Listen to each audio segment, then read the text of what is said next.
ಭಗವದ್ಗೀತೆಯ ಅಧ್ಯಾಯ 2 ಸಾಂಖ್ಯಯೋಗ ಶ್ಲೋಕ 72 ಏಷಾ ಬ್ರಾಹ್ಮಸ್ಥಿತಿಃ ಪಾರ್ಥ ನೈನಾಂ ಪ್ರಾಪ್ಯ ವಿಮುಹ್ಯತಿ ಸ್ಥಿತ್ವಾ ಸ್ಯಾಮಂತಕಾಲೇಪಿ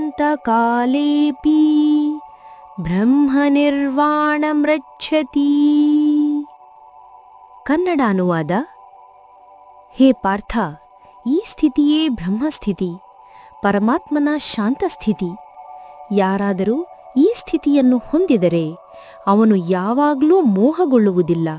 ಈ ಸ್ಥಿತಿಯಲ್ಲಿ ಅಂತ್ಯಕಾಲದಲ್ಲಿಯೂ ಸ್ಥಿರನಾಗಿದ್ದರೆ ಅವನು ಬ್ರಹ್ಮನೊಂದಿಗೆ ಏಕತ್ವವನ್ನು ಪಡೆಯುತ್ತಾನೆ. ಅರ್ಥ: ಆತ್ಮಜ್ಞಾನದಿಂದ ಬುದ್ಧಿ ಶಾಂತವಾಗುತ್ತದೆ. ಯಾರು ಎಲ್ಲಾ ಸಂದರ್ಭದಲ್ಲಿಯೂ ಸಮಬುದ್ಧಿಯನ್ನು ಕಾಪಾಡುತ್ತಾರೋ ಅವರೇ ಪರಮಶಾಂತಿಯನ್ನು ಹೊಂದುತ್ತಾರೆ.